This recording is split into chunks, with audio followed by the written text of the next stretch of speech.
China raided our factories, offshored our jobs, gutted our industries. China has also unlawfully claimed territory in the Pacific Ocean. They broke their word to the world on ensuring the autonomy of Hong Kong. The world is now suffering as a result of the malfeasance of the Chinese government.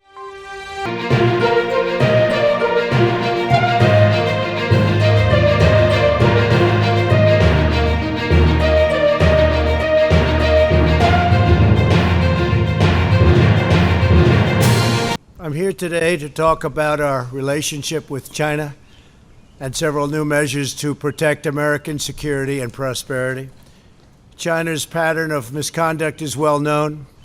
For decades, they've ripped off the United States like no one has ever done before. Hundreds of billions of dollars a year were lost dealing with China, especially over the years during the prior administration. China raided our factories, offshored our jobs, gutted our industries, stole our intellectual property, and violated their commitments under the World Trade Organization. To make matters worse, they are considered a developing nation, getting all sorts of benefits that others, including the United States, are not entitled to. But I have never solely blamed China for this.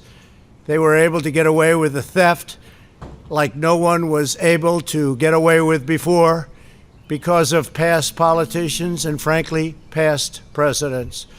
But unlike those who came before, my administration negotiated and fought for what was right. It's called fair and reciprocal treatment. China has also unlawfully claimed territory in the Pacific Ocean, threatening freedom of navigation and international trade.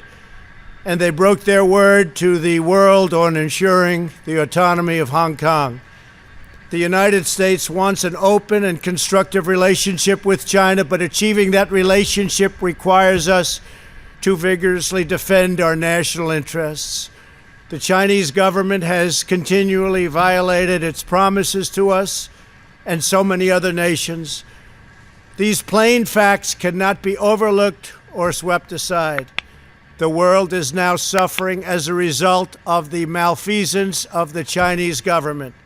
China's cover-up of the Wuhan virus allowed the disease to spread all over the world, instigating a global pandemic that has cost more than 100,000 American lives and over 1 million lives worldwide.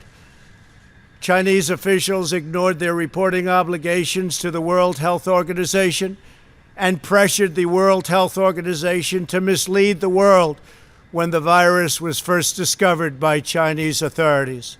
Countless lives have been taken and profound economic hardship has been inflicted all around the globe. They strongly recommended against me doing the early ban from China, but I did it anyway and was proven to be 100% correct. China has total control over the World Health Organization, despite only paying $40 million per year compared to what the United States has been paying, which is approximately $450 million a year. We have detailed the reforms that it must make and engage with them directly, but they have refused to act.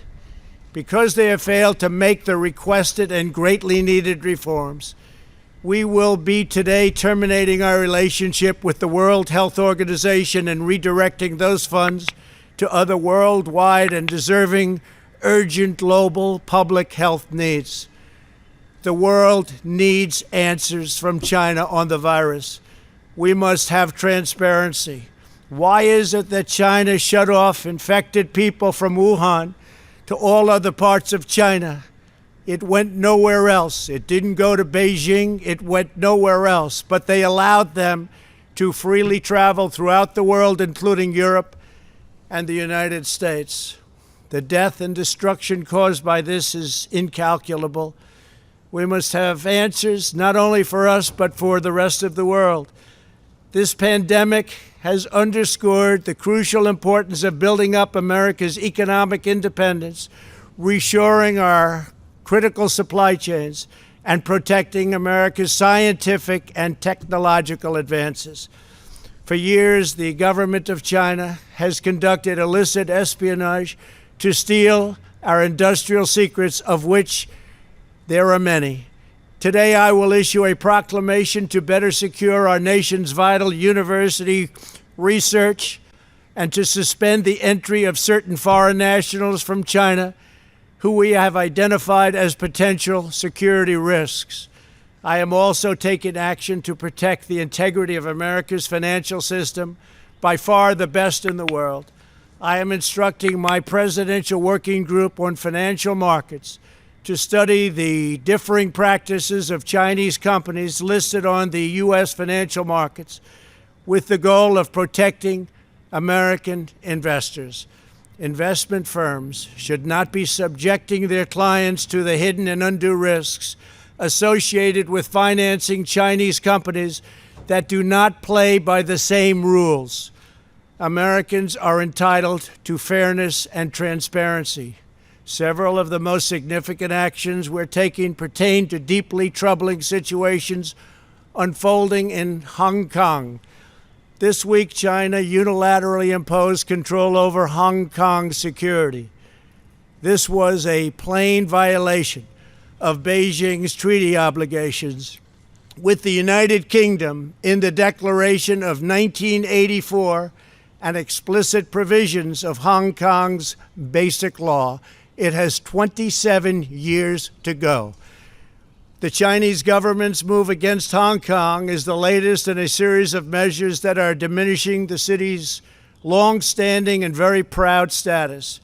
This is a tragedy for the people of Hong Kong, the people of China, and indeed the people of the world. China claims it is protecting national security. But the truth is that Hong Kong was secure and prosperous as a free society.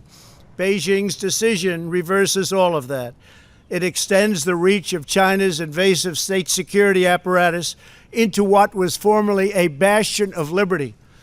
China's latest incursion, along with other recent developments that degraded the territory's freedoms, makes clear that Hong Kong is no longer sufficiently autonomous to warrant the special treatment that we have afforded the territory since the handover.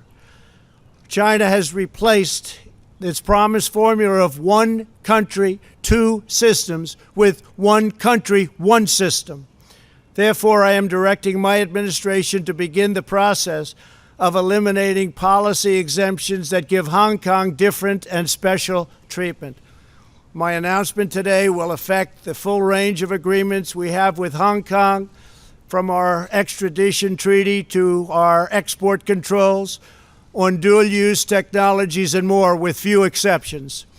We will be revising the State Department's travel advisory for Hong Kong to reflect the increased danger of surveillance and punishment by the Chinese state security apparatus. We will take action to revoke Hong Kong's preferential treatment as a separate customs and travel territory from the rest of China. The United States will also take necessary steps to sanction PRC and Hong Kong officials directly or indirectly involved in eroding Hong Kong's autonomy and just, if you take a look, absolutely smothering Hong Kong's freedom. Our actions will be strong. Our actions will be meaningful. More than 2 decades ago, on a rainy night in 1997, British soldiers lowered the Union flag and Chinese soldiers raised the Chinese flag in Hong Kong.